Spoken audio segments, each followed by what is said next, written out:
Assalamualaikum warahmatullahi wabarakatuh. Selamat siang Pak Tatang dan kawan-kawan sekalian. Izinkan di sini kami dari kelompok 7, kami akan mempresentasikan terkait Innovation Performance and Measurement. Ini dari chapter 7, buku dari Ahmed and Seper. Jadi di kelompok 7 ini kami terdiri dari 3 orang. Yang pertama adalah Bapak Badrun Heriadi, kemudian saya sendiri, Didi Ali Imron, dan ada Bapak Rian Rizky Haris Pranata. Oke, untuk outline yang akan kami paparkan di chapter 7 ini antara lain adalah manajemen kinerja dalam konteks bisnis modern, dan juga ada terkait pengukuran kinerja, kemudian pengukuran kinerja itu sendiri, dan pengukuran kinerja dan inovasi, serta nanti ada dipaparkan studi kasus dan Oke, terima kasih Mas Didi atas openingnya. Baik, yang pertama mengenai manajemen performa dalam konteks bisnis modern. Jadi muncul sebuah pertanyaan, apakah perusahaan yang tidak memiliki sistem pelacakan atau tracking sistem operate mampu melakukan inovasi? Jadi mungkin kita biasa mendengar bahwasanya berinovasi atau mati. Jadi kita didorong untuk melakukan inovasi supaya keberlanjutan dari usaha atau bisnis dapat berjalan dan mendapat keuntungan. Nah, di sini bahwasanya kita tahu bahwasanya ketika dia tidak memiliki sistem pelacakan, maka tidak memungkinkan inovasi tersebut dapat terjadi. Nah, kenapa? Hal ini bahwasanya bahwa pengukuran ini dapat melacak kemajuan untuk kekurangan suatu bisnis dan mengambil tindakan perbaikan atau improvement, kemudian untuk mengambil tindakan perbaikan dan memastikan tujuan strategis dan jangka panjang perusahaan dapat terpenuhi melalui strategi inovasi yang diikuti. Nah, ini merupakan pentingnya suatu pengukuran atau measurement yang akan kita bahas pada segmen kali ini. Baik, selanjutnya saya akan coba menjawab pertanyaan dari slide berikutnya. Bisa dilanjut.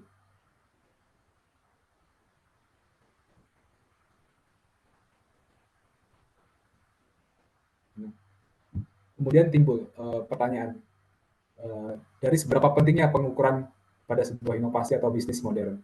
Nah, jadi yang pertama, pentingnya melakukan pengukuran yaitu untuk menarik perhatian pada bidang-bidang yang memerlukan perbaikan. Mungkin kita tahu bahwa suatu operasi atau bisnis banyak yang harus diperbaiki atau banyak kekurangannya, tapi kita cukup fokus pada hal-hal yang major saja. Jadi kenapa kita fokus hal-hal yang perlu diperbaiki secara prioritas maupun urgensinya?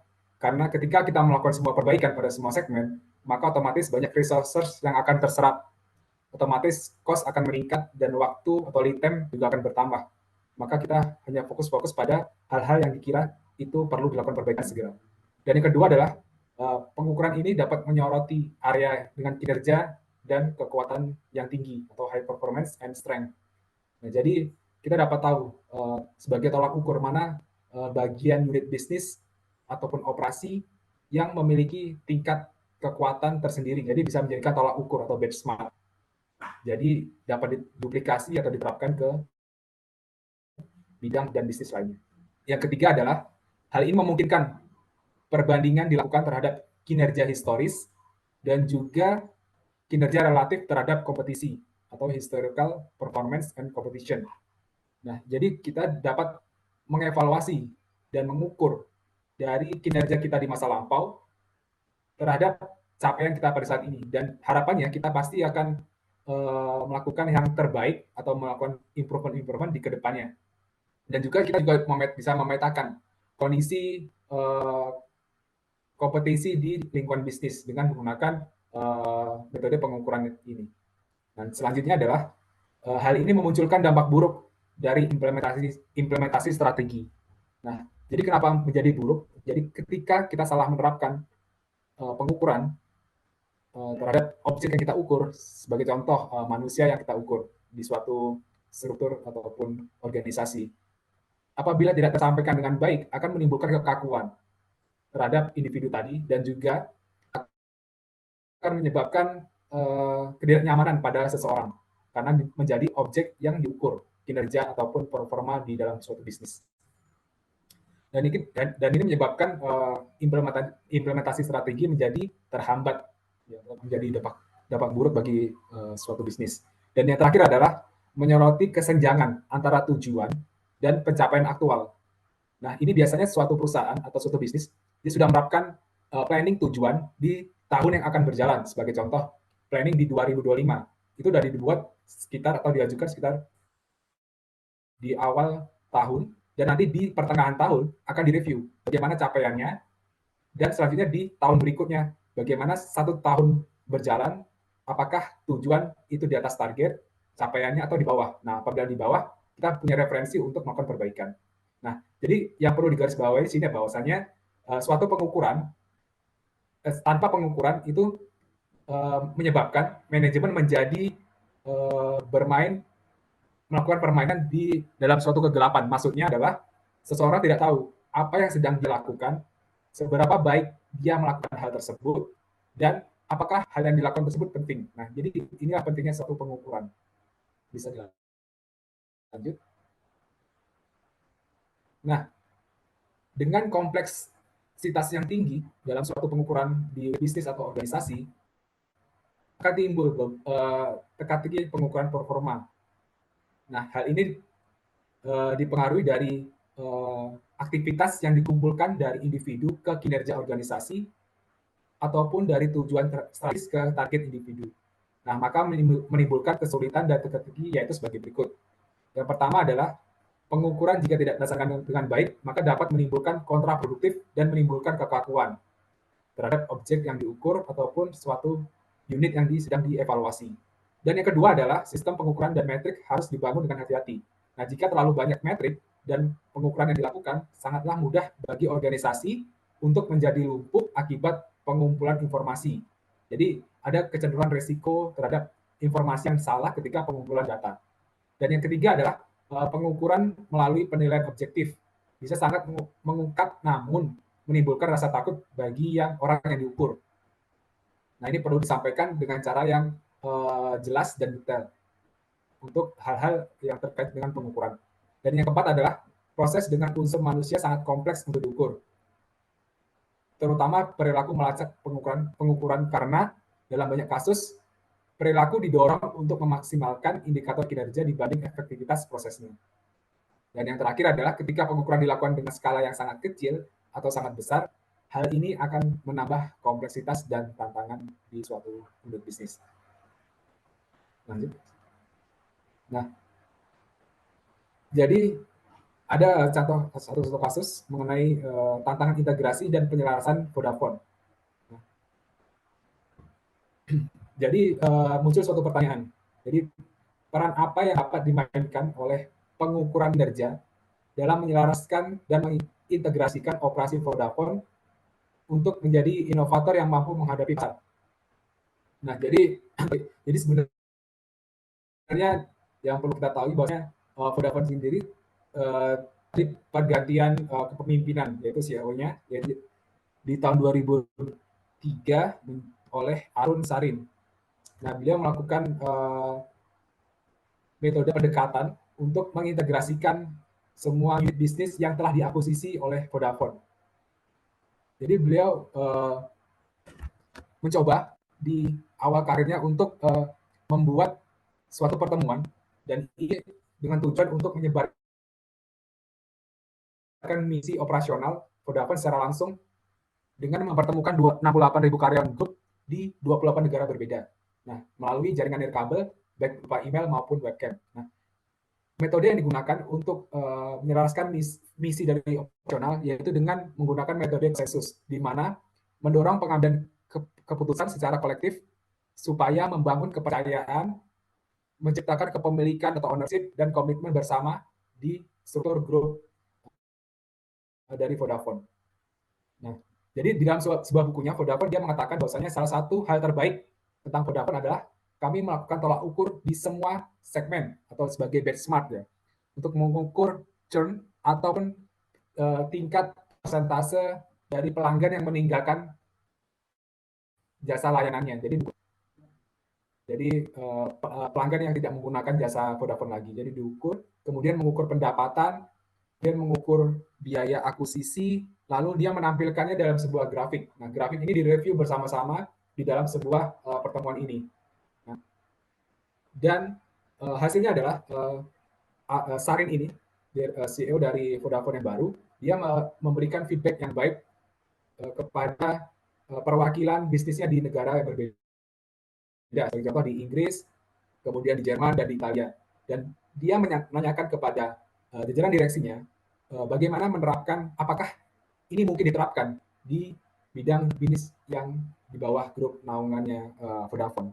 Jadi mencoba untuk menduplikasi keberhasilan dari unit bisnis di negara-negara yang berbeda tadi. Nah, jadi keputusannya adalah bahwa Vodafone telah melewati tahap akuisisi dan sejumlah operasi bisnis yang tersentralisasi, desentralisasi. Dan persoalannya sekarang adalah menjalankan seperti itu, memberi kesempatan untuk melakukan otonomi pada operasi masing-masing atau di tiap negaranya. Dan ini bukan menjadi hal yang mudah untuk dilakukan. Next. Baik, selanjutnya akan dijelaskan oleh Mas Didi. Ya, baik. Terima kasih Mas Rizky atas penjelasannya. Berikutnya adalah terkait pengukuran kinerja. Jadi di sini sangat penting ya, sebuah unit bisnis itu melakukan pengukuran kinerja terhadap timnya atau terhadap kinerja dari bisnisnya seperti itu. Nah, ini tujuannya adalah untuk merangkum seluruh aspek keputusan bisnis guna menyelaraskan dan menggerakkan organisasi itu ke arah tujuan yang diinginkan awalnya, gitu. Atau mungkin bisa disebut visi misi perusahaan begitu lah. Nah, jadi pengukuran yang baik itu di bukunya Ahmed dan Seifert ini dibagi menjadi 7 ya ciri-cirinya. Antara lain yang pertama itu tujuannya jelas begitu. Jadi untuk mencapai tujuan visi misinya itu tujuannya juga harus jelas apa gitu. Jadi untuk mencapai tujuan yang jelas itu di sini diberikan informasi bahwa memberikan informasi yang benar untuk mencapai tujuan itu penting. Jadi informasi yang disampaikan itu harus sebuah informasi yang benar dulu, jangan informasi yang ambigu seperti itu. Kemudian yang kedua adalah benar dan tepat. Nah, maksud benar dan tepat di sini adalah memberikan informasi yang bagus, gitu, good information. Jadi informasinya itu benar-benar akurat, real, dan menggambarkan keadaan yang sebenarnya. Kemudian yang ketiga adalah ketepatan waktu. Jadi penting sekali untuk menyampaikan informasi itu kepada orang yang tepat dan di waktu yang tepat. Jadi, dalam sebuah bisnis, persaingan itu sangat ketat. Jadi ketepatan kita dalam menganalisa, kemudian ketepatan kita memberi informasi kepada orang yang tepat di saat yang tepat itu penting sekali untuk merebut hati customer begitu ya. Kemudian yang keempat adalah visibilitas proses. Nah, di sini adalah capture proses pekerjaan dan memberi feedback untuk perbaikan. Nah, tadi seperti yang dijelaskan di studi case pertama itu ya, jadi setelah dilakukan analisa kinerja, kemudian dibuat dalam sebuah grafis dan memberikan feedback untuk perbaikan di unit bisnis lainnya atau cabang lainnya seperti itu. Kemudian yang kelima adalah visibilitas kemajuan.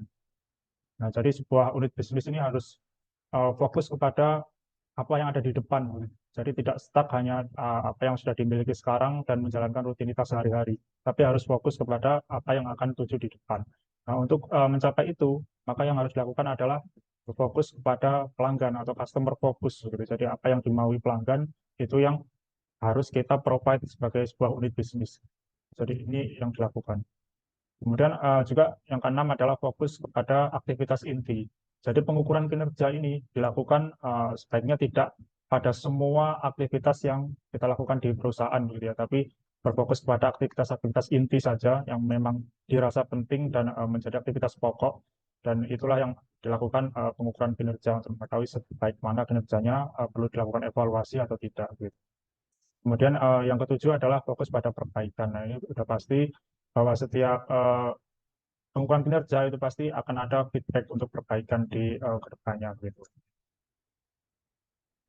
Nah, berikutnya di sini ada 3 fase ya dalam pengukuran. Eh, ini di teori yang dikembangkan oleh Galliani dan Nobel di tahun 1996, ada disebut Evolution in Measurement Approach, di mana fase ini dibagi menjadi 3, yaitu yang pertama adalah fase pengukuran tradisional, kemudian pengukuran non-tradisional, dan pengukuran terintegrasi. Jadi secara umum bedanya pengukuran tradisional itu masih menggunakan akuntansi yang kuno gitu, atau ketinggalan zaman, sehingga karena masih menggunakan akuntansi yang ketinggalan zaman, fokusnya itu masih kepada tindakan finansial. Jadi fokusnya itu masih kepada untung rugi, jadi masih belum memikirkan strategi ke depan maupun customer fokus. Jadi fokusnya masih kepada dirinya sendiri, fokus kepada penghasilan dan untung rugi seperti itu. Nah, untuk pengukuran tradisional ini kebanyakan digunakan oleh middle and upper management. Jadi tidak semua lini dalam unit bisnis kita itu bisa menggunakan tool ini, tapi hanya untuk middle dan upper management saja. Kemudian yang keempat adalah metrik yang tertinggal. Kenapa dibilang tertinggal? Karena tidak up to date gitu ya. Jadi pengukuran ini bisa dilakukan dalam mingguan atau bahkan bulanan. Jadi untuk bisnis dengan persaingan yang ketat, pasti kita akan ketinggalan gitu, ketinggalan dengan pesaing kita yang lebih update. Kemudian yang kelima juga tools ini sulit dan membingungkan gitu ya, karena masih menggunakan sistem yang ketinggalan zaman atau sistem kuno, jadi membingungkan. Kemudian juga membuat karyawan itu frustasi biasanya, karena memang ketinggalan zaman, makin ke sini cenderung diabaikan dan memiliki format yang tetap juga. Artinya formatnya itu sudah baku, tidak fleksibel, tidak bisa menyesuaikan dengan kebutuhan dari organisasi atau unit bisnis itu. Kemudian yang kesembilan adalah tidak memiliki variasi antar lokasi. Nah, ini yang disebut tadi bahwa tools ini tuh sudah ketinggalan zaman, karena makin ke sini sebuah organisasi atau unit bisnis itu pasti punya cabang ya atau branch di mana-mana gitu. Jadi branch atau cabang itu biasanya sangat bervariasi terhadap lokasi di mana cabang itu berada. Tapi kalau tools ini tidak bisa memiliki variasi antar lokasi, artinya semua cabang atau branch itu akan dipukul rata, padahal tidak demikian. Biasanya perbedaan lokasi juga menentukan kepada perbedaan customer dan perbedaan lain-lain gitu ya. Kemudian yang ke-10 tidak berubah terhadap waktu juga, jadi stagnan gitu ya. Tidak memiliki perubahan terhadap waktu, tidak berpengaruh terhadap waktu, jadi ke depan ataupun masa lalu itu dianggap sama gitu. Jadi ini yang kurang dari pengukuran ini. Kemudian memang hanya diperuntukkan untuk monitoring kinerja gitu ya, bukan untuk membuat strategi ke depan ataupun membuat improvement. Jadi memang untuk mengukur apa yang dilakukan sekarang seperti itu. Kemudian yang ke-12 adalah tentu saja karena tidak memikirkan strategi dalam pengukuran ini, tentu saja menghambat improvement begitu ya. Nah, ini yang pertama dari pengukuran tradisional. Kemudian yang kedua adalah pengukuran non tradisional. Nah, ini lebih berkembang lagi dari yang pertama. Pengukuran non-tradisional ini sudah memikirkan strategi. Jadi apa yang dilakukan ke depan oleh perusahaan atau organisasi itu sudah mulai dicantumkan dalam pengukuran ini.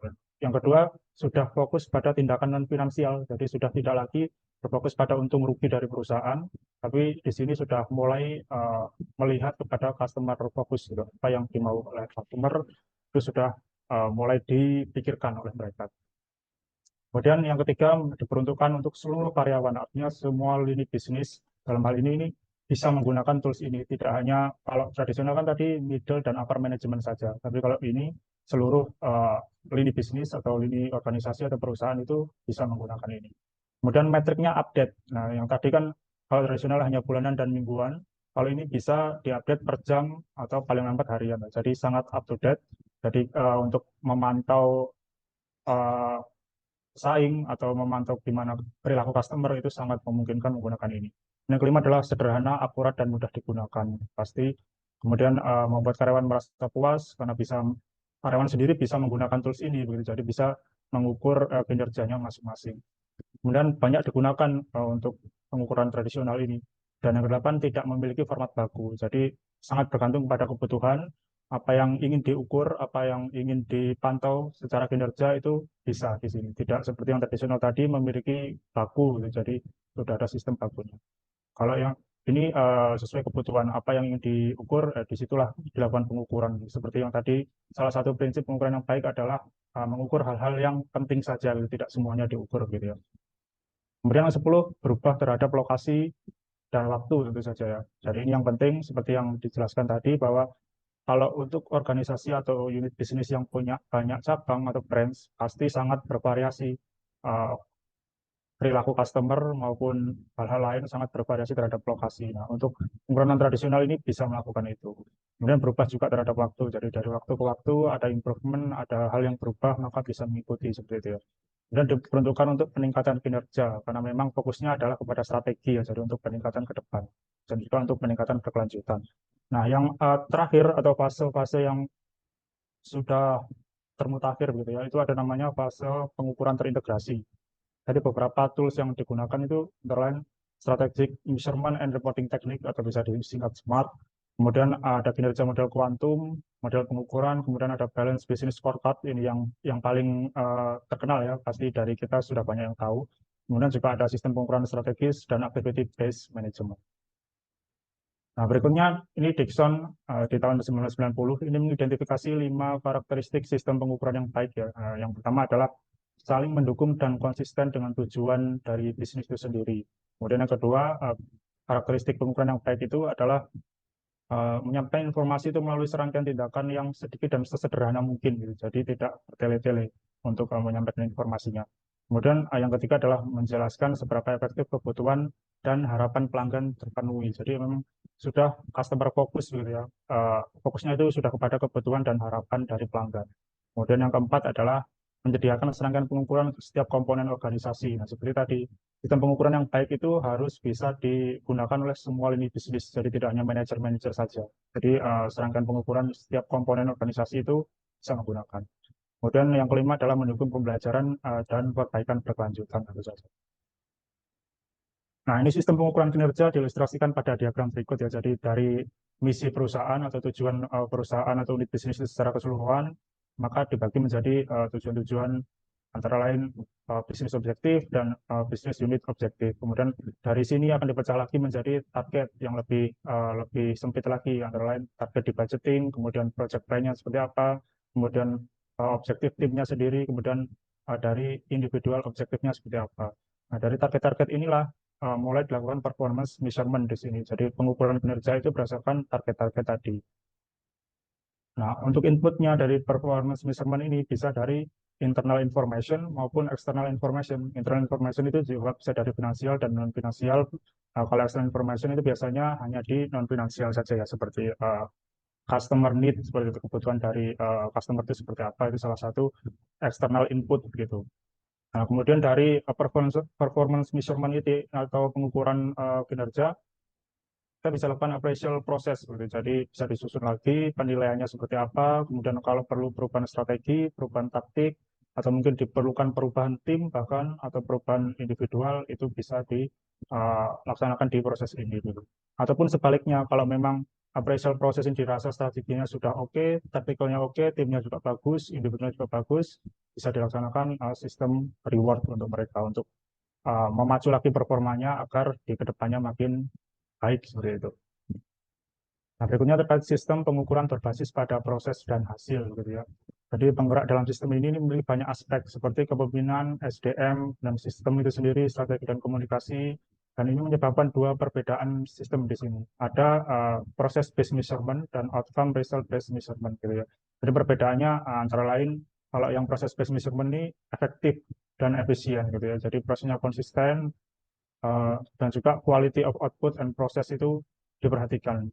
Kemudian kalau outcome result and based measurement ini lebih ke customer satisfaction gitu ya. Jadi dia lebih ke fokus ke customer, kemudian employee satisfaction juga diperhatikan, kemudian product performance, financial performance juga, dan apalagi business target itu juga diperhatikan dalam hal ini.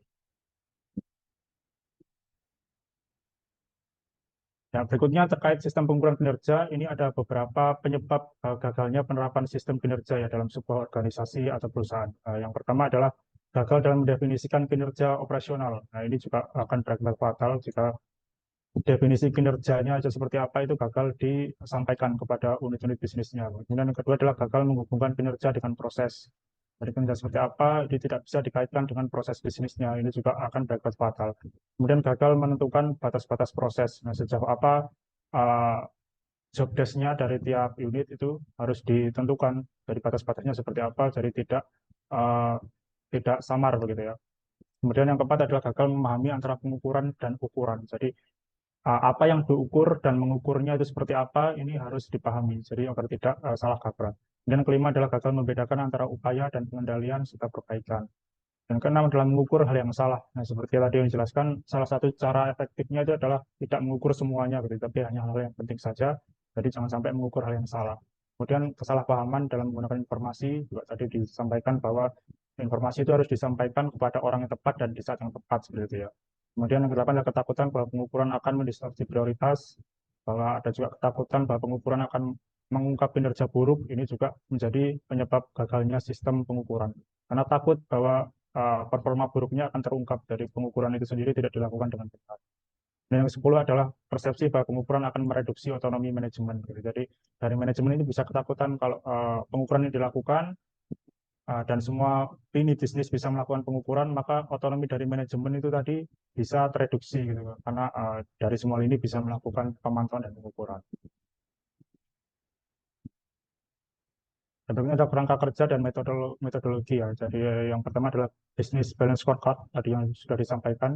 Ini adalah integrasi antara kepuasan pelanggan, proses internal, serta aktivitas inovasi dan peningkatan. Jadi jenis balance scorecard itu terbagi menjadi empat begini ya. Jadi bagaimana customer melihat kita, kemudian bagaimana kita melihat kepada stakeholder, kemudian apa yang harus kita lakukan di sana, kemudian dapatkah improvement dilanjutkan atau membuat suatu nilai baru begitu ya. Jadi ini poin-poinnya.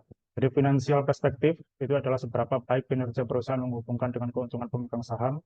Kemudian dari internal and business perspektif ini adalah fokus dan melacak terhadap apa yang harus dilakukan dengan baik oleh perusahaan itu. Kemudian customer perspektif adalah seberapa baik kinerja perusahaan terhadap kepuasan pelanggan. Dan innovation and learning perspektif adalah seberapa baik kinerja perusahaan terhadap kepuasan pelanggan. Nah, jadi dari empat hal ini harus balance. Itu kenapa kalau disebut balance scorecard gitu ya. Jadi jangan ada salah satu yang lebih dominan dari yang lain karena itu akan membuat sistem ini menjadi tidak seimbang gitu ya.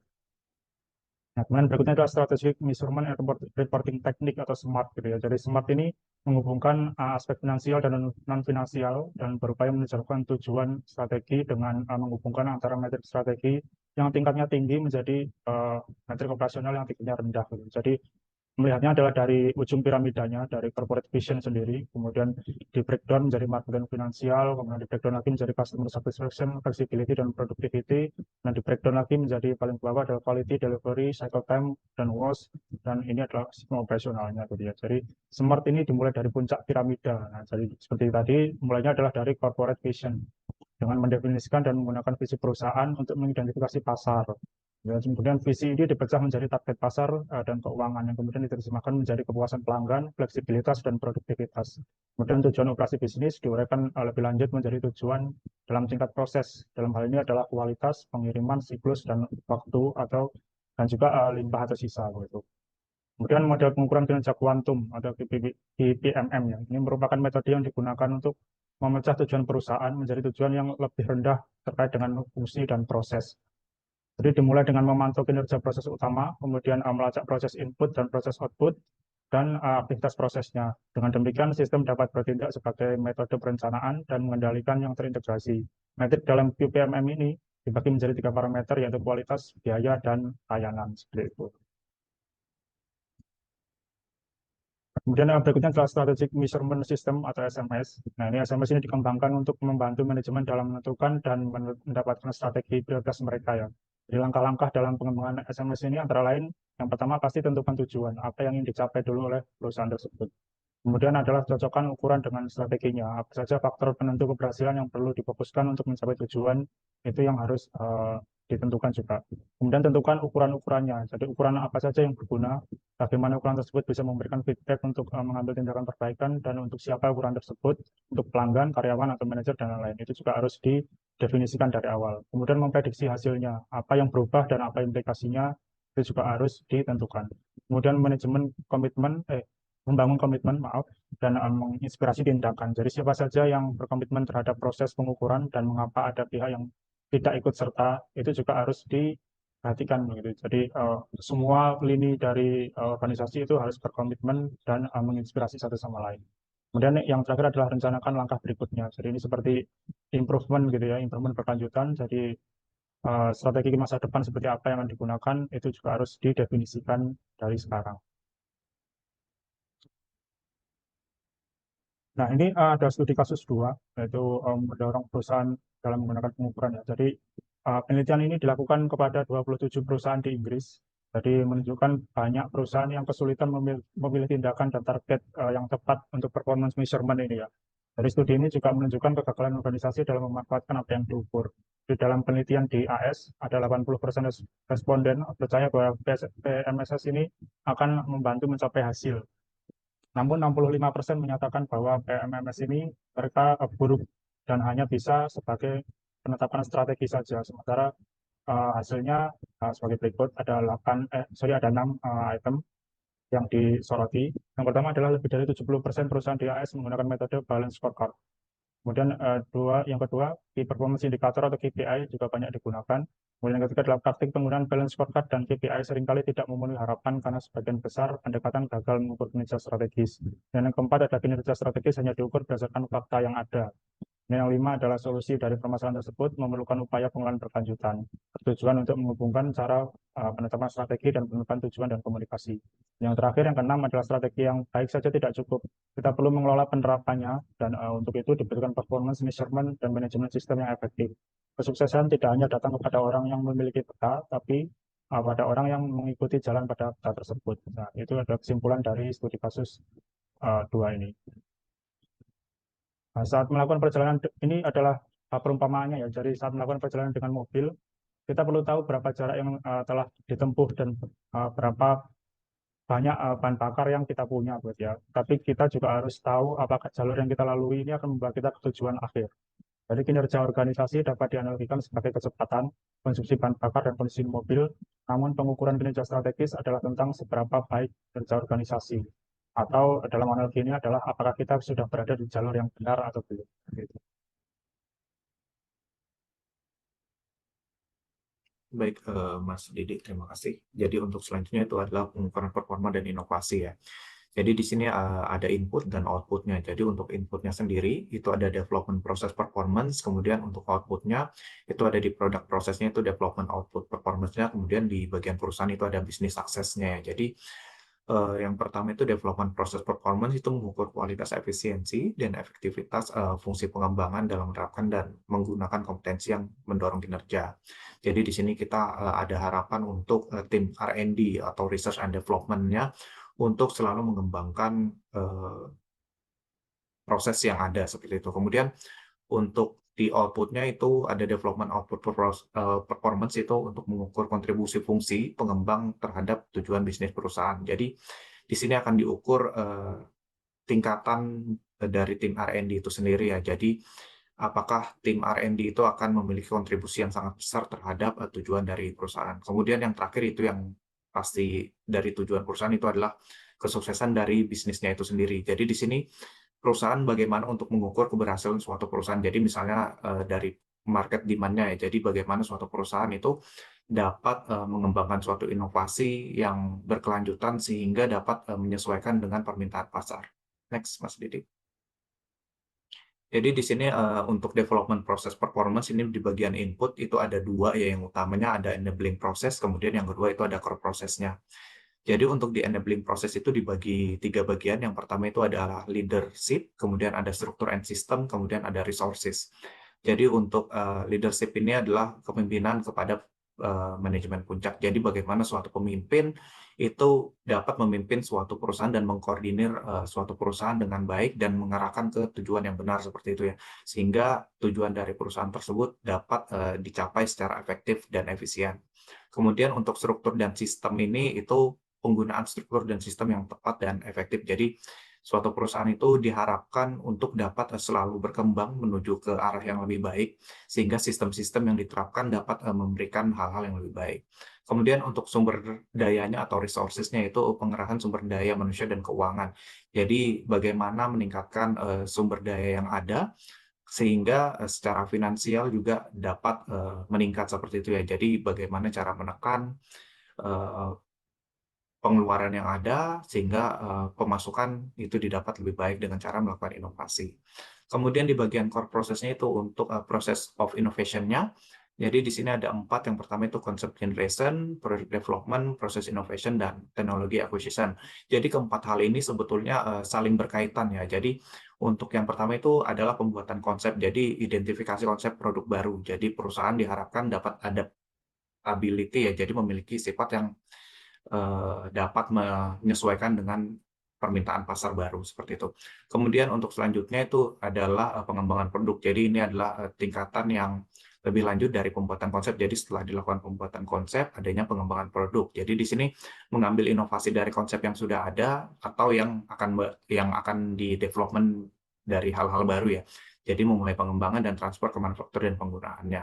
Kemudian yang ketiga itu ada inovasi proses. Jadi perkembangan inovasi proses manufacture. Jadi ini suatu inovasi. Jadi misalnya suatu hal yang sudah ada dilakukan inovasi lebih lanjut.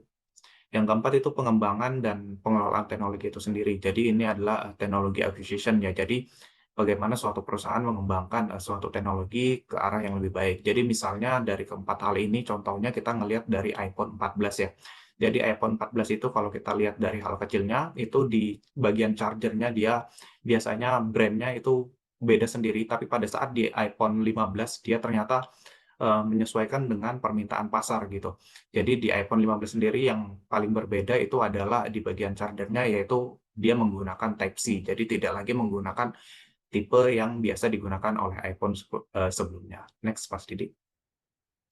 Jadi untuk development process performance itu ini adalah rangkuman metriknya ya. Jadi di bagian enabling dan core prosesnya. Jadi untuk enablingnya sendiri itu ada leadership, struktur and system, dan resources.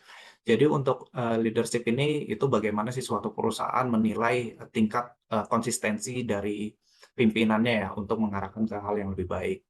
Itu salah satu contohnya. Kemudian untuk struktur dan sistem, di sini ada contohnya itu adalah floor space utilization. Jadi di sini bagaimana penggunaan ruang ya. Jadi misalnya yang kita tahu sekarang itu karena setelah pandemi itu perusahaan biasanya menerapkan WFH dan WFO gitu. Jadi kita bisa bekerja di mana saja dan meeting di mana saja seperti itu dengan menggunakan teknologi yang ada sehingga ruangan kita bisa utilisasi untuk diminimize lebih baik seperti itu.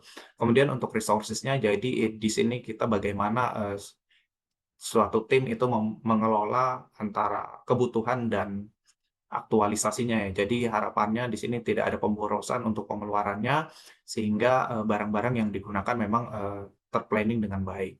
Kemudian untuk di bagian core process itu ada beberapa hal ya. Di sini ada konsep definition, kemudian ada product development, ada teknologi acquisition, proses inovasi, dan production efficiency. Mungkin salah satu contohnya saya ambil di bagian product development. Jadi di sini perusahaan diharapkan selalu mengembangkan suatu produknya ke arah yang lebih baik seperti itu. Kemudian untuk performance indikator ya, yang ketiga ini yang paling terakhir itu ada customer acceptance, financial performance, dan organization compliance dan maturity. Mungkin telah dijelaskan juga oleh Mas Didi sebelumnya bagaimana cara menilai ya tadi ya.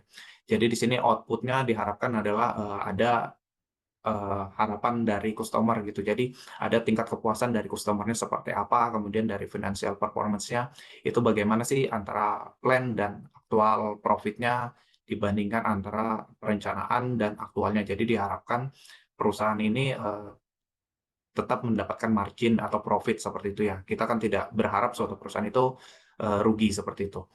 Kemudian ada dari organizational compliance and maturity. Jadi di sini suatu perusahaan diharapkan untuk tetap compliance ya. Jadi tetap mengikuti aturan yang ada. Misalnya contohnya di sini ada tim internal audit. Dibutuhkannya tim internal audit baik dari legal ataupun safety dan lainnya seperti itu. Next, sedikit.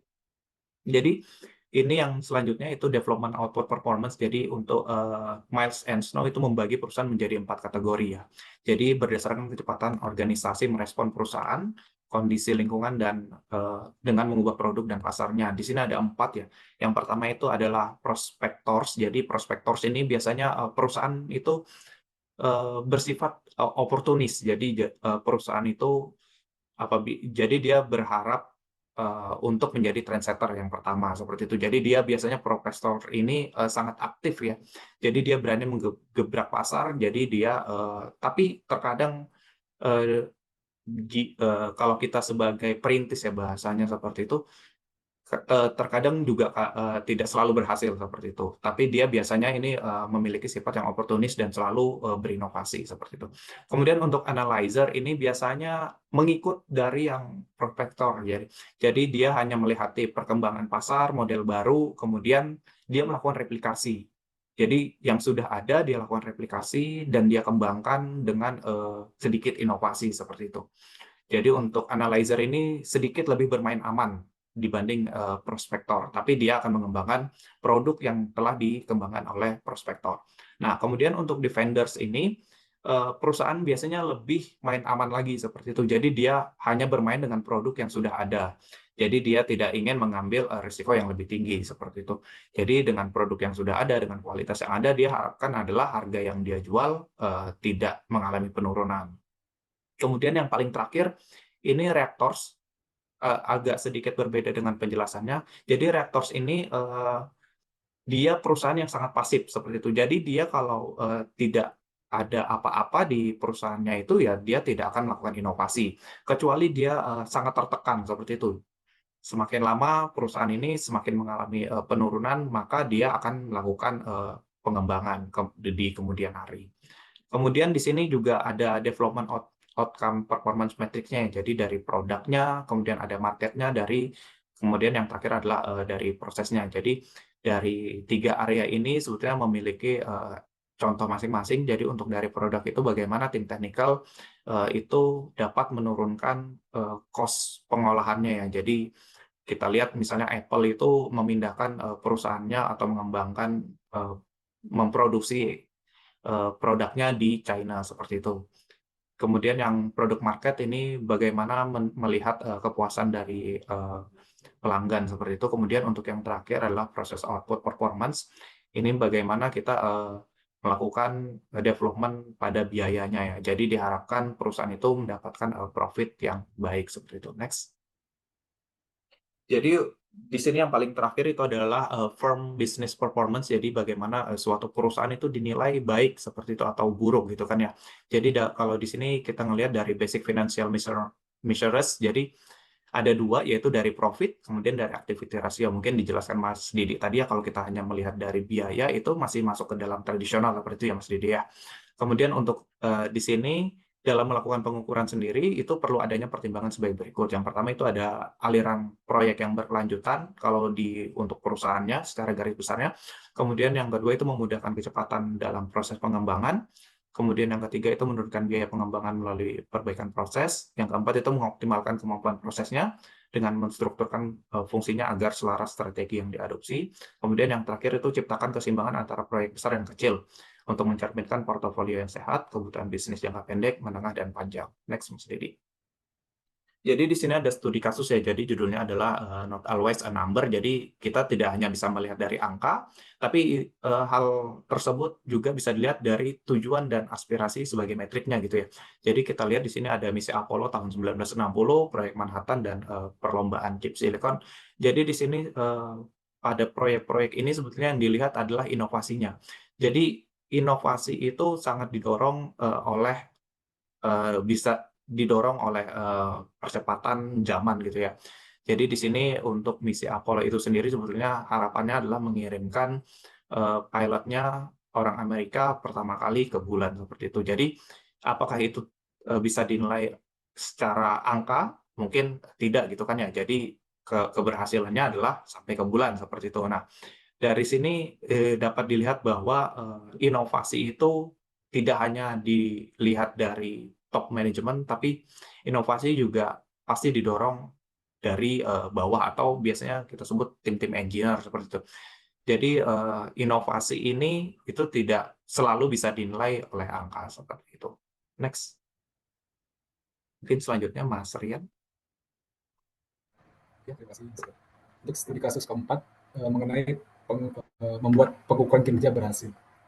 Nah, dalam teknologi acquisition yang dijelaskan oleh teman tadi sebelumnya, Mas Badrun. Nah, kaitannya bagaimana teknologi informasi tadi itu dapat membantu manajemen kinerja agar berjalan dengan sukses. Nah, ada dampak yang diberikan teknologi informasi terkait kinerja manajemen.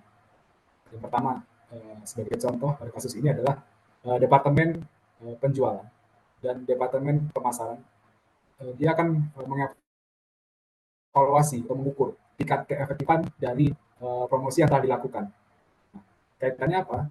Kaitannya apabila suatu promosi yang berjalan efisien, otomatis cost akan lebih terkontrol pemasaran karena sudah fokus pada permasalahan ataupun pasar yang banyak diserap oleh calon customer. Yang ini kaitan dengan engagement. Mungkin kita kalau biasa mengenal engagement Instagram, kemudian Facebook, itu nanti akan terkonversi dari jumlah kunjungan menjadi calon customer dan pelanggan akhirnya. Jadi business intelligence itu berguna ketika melakukan market research. Nah, jadi terutama untuk mengevaluasi promosi yang digunakan kedua departemen tadi. Nah, yang selanjutnya adalah teknologi informasi bermanfaat bagi bidang operasional. Nah, sebagai contoh pada kasus ini adalah seorang manajer gudang ataupun produksi uh, akan jauh lebih cepat dalam mengambil keputusan untuk mengurangi jumlah persediaan dan merespon fluktuasi permintaan dengan lebih efisien. Nah, jadi kaitannya dengan demand di market yang sedang terjadi. Apakah ketika demand-nya sedikit, otomatis produksinya juga harus diturunkan mengikuti, atau sebaliknya. Dan ini manfaatnya adalah dapat menurunkan biaya produksi dan inventory. Dan yang terakhir adalah manfaat dari teknologi informasi khususnya kepada bagian manajemen level.